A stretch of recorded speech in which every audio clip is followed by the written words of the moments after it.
My fiancée texted me, I found someone else deal with it, I replied with one word finally, then I shut down every account I had been funding. 3 days later her lawyer started calling me nonstop. I am 36, I work in finance, I am engaged, or I was engaged until last week depending on how technical you want to be. My fiancé and I have been together 4 years, engaged for 8 months. Wedding planned for early summer, venue booked, deposits paid, guest list mostly finalized. From the outside everything looks stable. Inside the relationship it was more like managed chaos that I kept mistaking for confidence. She has always had a sharp personality, direct, cutting, the kind of person who calls it honesty when it is really just impatience. Early on I told myself that was part of the appeal. She was decisive, she knew what she wanted, she did not sugarcoat things. Over time that sharpness turned outward toward me.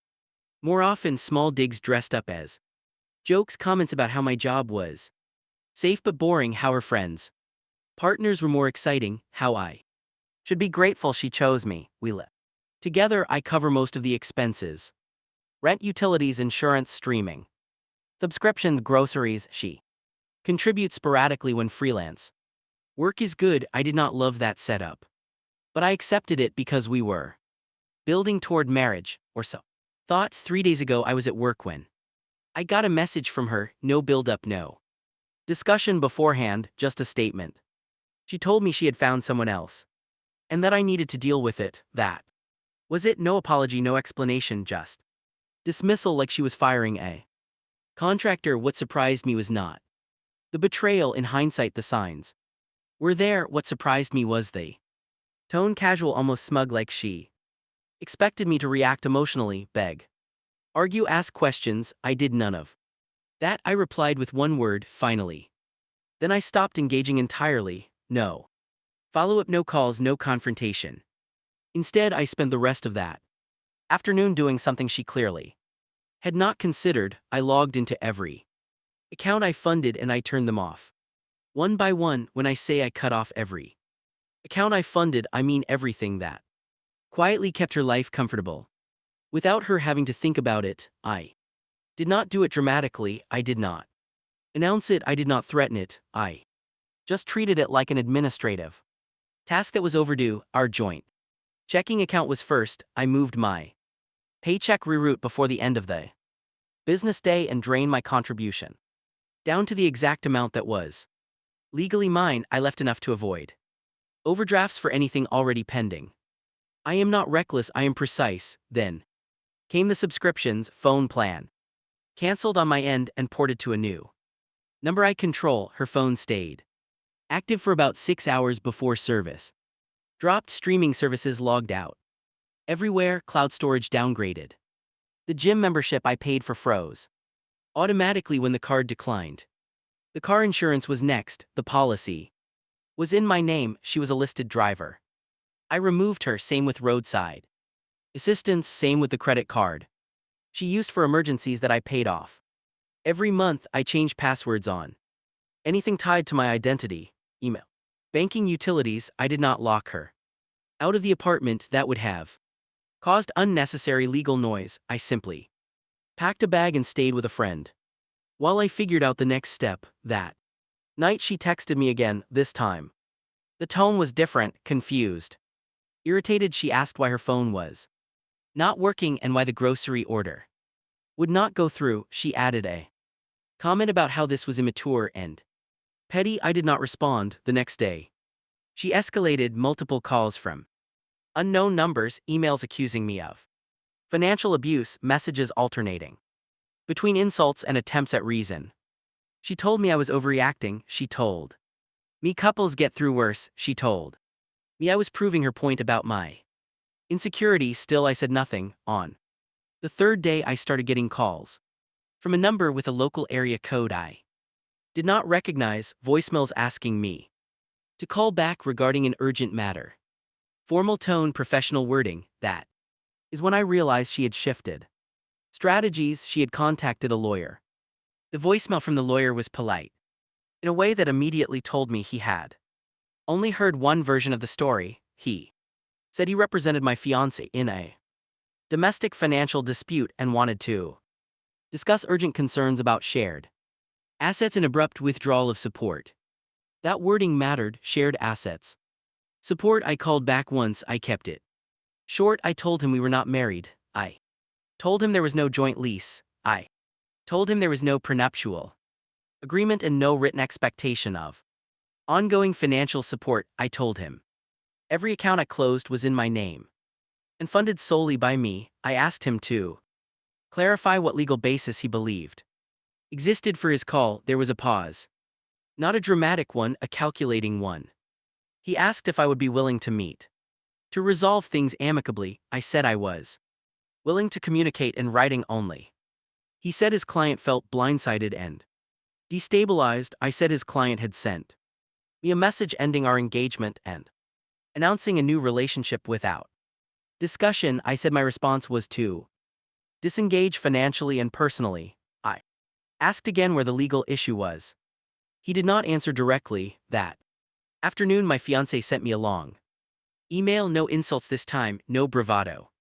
She reframed everything. She said she never meant it that way. She said she was emotional. She said I knew she did not mean deal with it literally. She said she assumed we would talk. She said my reaction was extreme and vindictive.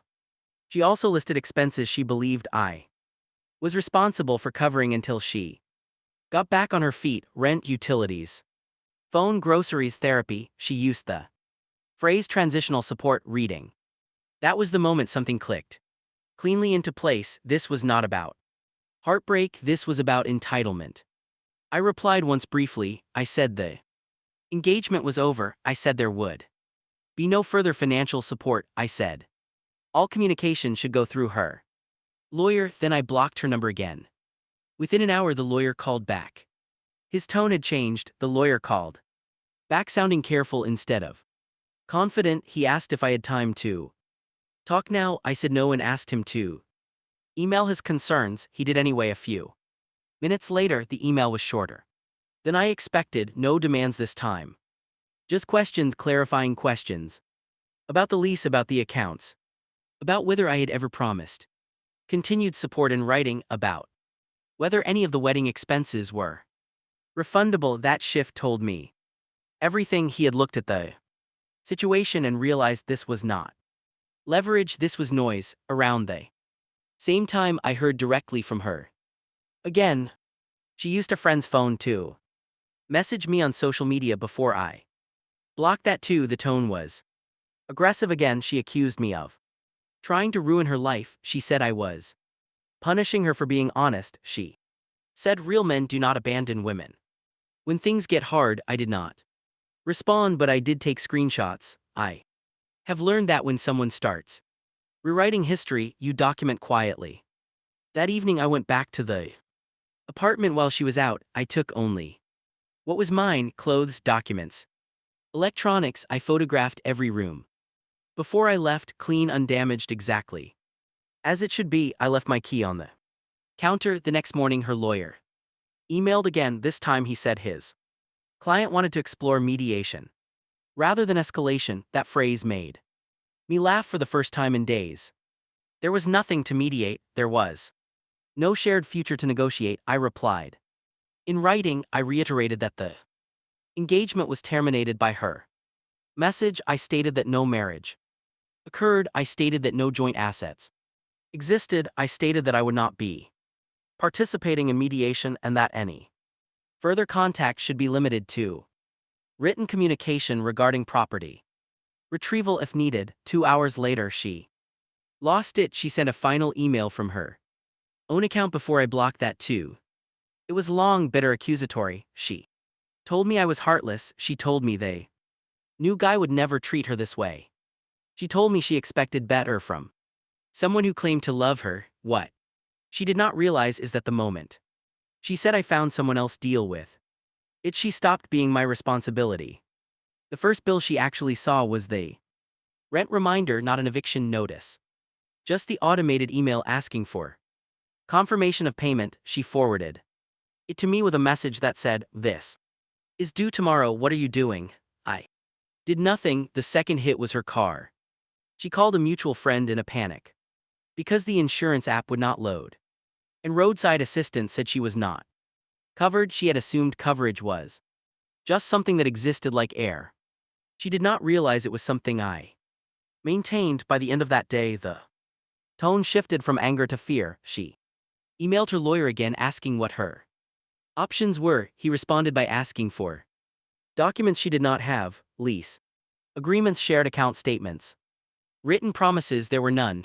The new guy disappeared quietly. I only know because she accused me of poisoning him against her in one of the last messages that slipped through before I blocked everything. I had never spoken to him. He just met the version of her that had no financial safety net and decided it was not his problem. Her lawyer tried once more, this time asking if I would consider temporary assistance to avoid hardship. I replied with a single sentence: there's no legal or obligation for continued support after termination initiated by your client. That was the end of the calls. A week later, I heard through someone else that she was moving out, not upgrading, downsizing, crashing with a friend while she figured things out, selling items. She once mocked me for being frugal. About the irony was not lost on me. I canceled the wedding officially that afternoon. Lost deposits took the hit. Clean break worth every dollar. I did not feel victorious. I felt calm, clear. The kind of calm you get when you stop arguing with reality and start aligning with it. What she tried next was public pressure. I woke up to messages from people I barely spoke to anymore. Her cousin, an old coworker of hers, one mutual friend who suddenly wanted to check in and understand both sides. That phrase is always a tell. It never means neutrality. It means someone has been given a version that requires reinforcement. She posted vague things online about abandonment and betrayal. Nothing with my name attached, just enough for people who knew us to connect. Strong woman quotes, posts about men who cannot handle honesty, stories about rebuilding after emotional abuse. I did not react. I did not comment. I did not defend myself. Silence does more damage to that strategy than any argument ever could. Then she escalated. Again, she emailed my parents not to insult me, not to accuse, to appeal. She wrote about how much she loved me, how confused she was, how she never meant for things to end like this, how she hoped they could talk sense into me. My mother forwarded the email to me with single line asking if I was okay. I told her yes and explained everything plainly, no emotion, just facts. She replied that she was proud of me for standing firm and that my father would have said the same thing. That door closed quietly. The final attempt was legal sounding but empty, a letter drafted by her lawyer but clearly driven by her panic. It outlined emotional reliance and implied expectations without making actual claims. It asked again for discussion. I did not respond. 2 days later, the lawyer sent one last email, short, neutral. He said his client would not be pursuing the matter further and requested confirmation of item pickup times. That was it. No apology, no acknowledgement, just retreat. The noise stopped after that completely. No more posts, no more messages, no more indirect contact. The silence felt different this time, not tense, final. Once the noise stopped, I noticed how quiet my own head felt, not empty. Organized, like a room after you finally throw out things you kept tripping over. The first change was practical. My expenses dropped immediately. I was spending less without trying. No constant small drains, no surprise charges, no background stress about whether work was good for her. This month, my account stabilized in a way had not realized they were missing. The second change was emotional, but not the dramatic way people expect. I did not spiral. I did not miss her the way thought I would. What I missed was the version of the future I had already outgrown. Once that was gone, there was nothing to argue with. Friends started asking how I was holding up. I told them the truth. I was relieved, not because the relationship ended, but because it ended cleanly. No prolonged bargaining, no drawn-out collapse, just a clear line and forward motion. I replayed the moment of her text more than anything else, not with anger but with clarity. That message was not impulsive, it was confidence she believed she had. Leverage she believed I would absorb. The shock and keep providing stability. While she explored options, when that assumption failed, everything else unraveled. That realization mattered. It told me this was not a single bad decision, it was a worldview. I also learned something about myself. I am not reactive, I am responsive. When something breaks trust at a structural level, I do not argue with it, I remove myself from the load-bearing position and let it stand or fall on its own. She told people I was cold. I am fine with that. Cold implies distance. What I felt was alignment. The apartment is gone. Now I moved into a smaller place closer to work. It is quiet, it is mine. I sleep better, I wake up without tension. She finally tried to talk to me directly. A little over a week after everything went quiet, not through lawyers, not through friends, she showed up in person. I was coming back from work when I saw her car parked down the block from my new place. Different car actually. Borrowed one. She stepped out when she saw me and started walking over like this with some coincidence, like she had not mapped out the timing. She looked smaller, not physically, energetically. The confidence was gone, replaced with urgency. She started talking before I could say anything, told me she just wanted 5 minutes, said she deserved that. At least I told her no. That surprised her more than anything else so far. She laughed once like I was joking, then she got frustrated. She said I was being cruel. She said we were engaged and that meant something. She said I owed her a conversation. I told her the conversation ended when she sent the text. She tried to pivot, said she had been angry, said she did not expect me to actually walk away, said she thought finally was sarcasm. She admitted she assumed I would calm down and we would talk it out. That line mattered. It was the most honest thing she said. She asked if we could start over slowly. No pressure, just talk, just see where things go. She said the other guy was a mistake. She said she realized what she lost. I told her I was not angry and that was why the answer was no. I said trust does not reset because circumstances change. I said I was no longer available for reinterpretations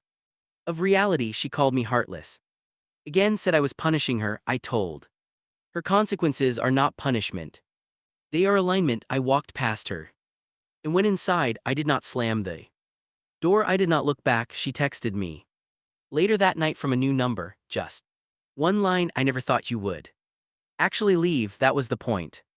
Watching someone collide with the outcome of their own assumptions is strange. When you are no longer emotionally invested, it becomes observational instead of painful. She had assumed security without commitment, support without accountability, presence without respect. When those things vanished, she did not see it as cause and effect. She saw it as betrayal. That told me everything I needed to know about how she moved through life. Through mutuals, I heard fragments. She told people I changed overnight, that I blindsided her, that I was controlling with money. That narrative did not bother me because it required my participation to survive. I was not participating. What stood out most was how quickly she reframed herself as the victim of unpredictability. She never acknowledged the text. She never repeated the words she actually used. I found someone else deal with it. Became I was honest and he overreacted. That gap between action and story is where trust dies permanently. I also learned how much peace comes from decisive boundaries, not threats, not ultimatums, just clear exits. People who benefit from your flexibility will always cut boundaries. Cruelty, there was no dramatic closure moment, no apology that would have changed anything, just gradual realization on her side that there was no angle left, no leverage, no emotional hook. That is when the attempt stopped completely. I do not hate her. Hate would imply unfinished business.